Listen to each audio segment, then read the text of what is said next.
Hello everyone, it's Steph here from Cruise with Amber. Welcome to my channel.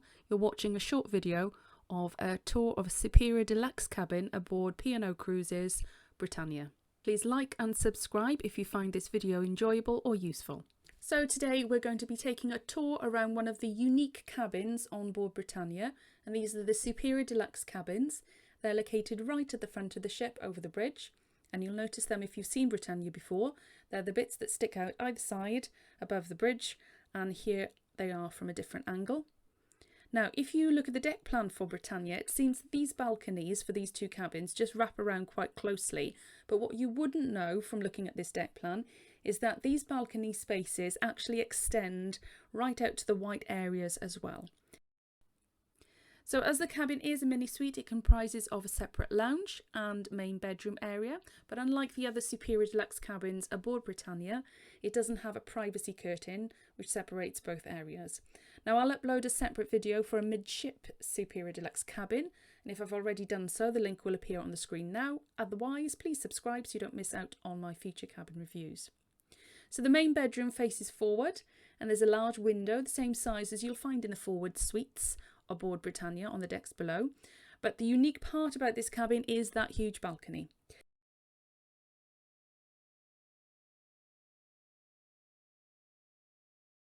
So at present the bed is set up as a double, but it can be configured as two singles.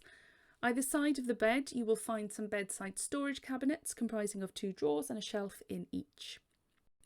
Moving on to the other storage areas in this cabin, there is a single wardrobe with very long hanging, and next to it there is a double wardrobe with slightly shorter hanging space with a shelf on top, and here you'll find your life jackets. Now, as this is a superior deluxe cabin, there will be bathrobes included for you to use during your cruise. More storage can be found underneath the TV in the main bedroom. So in this cupboard you have two shelves and some storage space obviously on top of the unit itself next to the TV.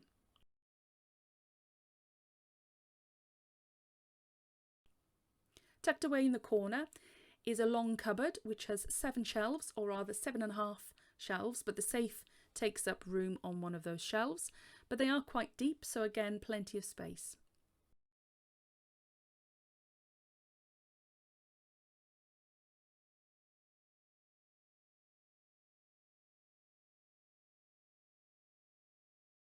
Even though this cabin has a steel-fronted balcony, you can still get quite good views over the front of the ship, and this is probably going to be particularly useful on days where you can't use the balcony because it's too windy.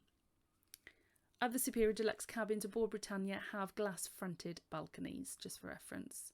So let's move now into the lounge area, and this cabin sleeps up to 4 people, 2 people in the main bedroom, and then 2 people in the double sofa bed in the lounge area.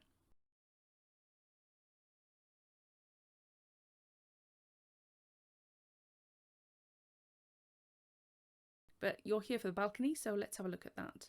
So you'll see there's a spectacular wraparound views that actually rivals, as I said, some of those in the aft suites. This will be an amazing space when you come into port or where you're at sail away.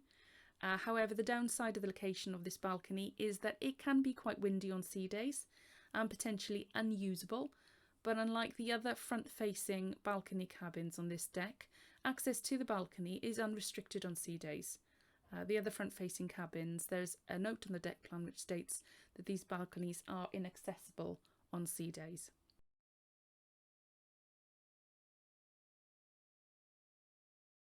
So the furniture on the balcony comprises of 2 loungers and 2 reclining chairs with footstools. I think the space that this balcony affords, it could really do with perhaps an extra table and 2 further chairs.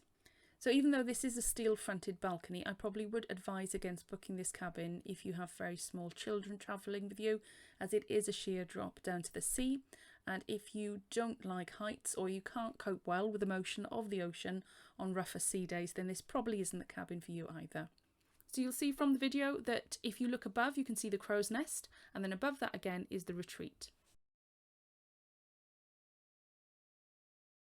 So this is the view from the crow's nest, and as you can see that unless you step out to the edge of the balcony space remains quite private. And actually with this view I was craning my neck quite a bit over to capture this view.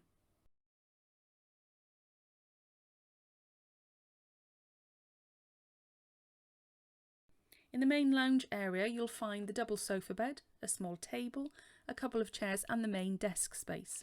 There's also a TV, but this TV doesn't seem to pivot, so you might have to crane your neck whilst watching it.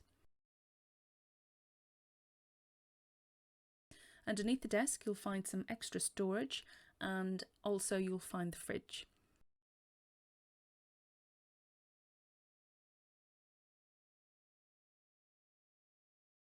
Standard amenities are included in this cabin with kettle, teas and coffees, and you can see a selection of what's included here.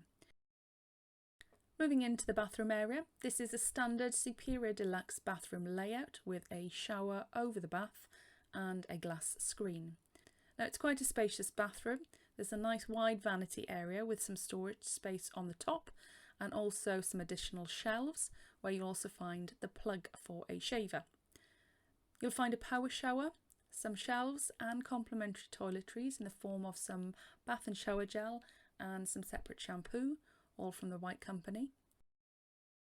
Over the shower there is also a retractable washing line. So that's a quick rundown of this quite unique Superior Deluxe cabin aboard Britannia. The cabin numbers that you'll find this grade of cabin and style are A108 and A107, and it sleeps up to 4 people.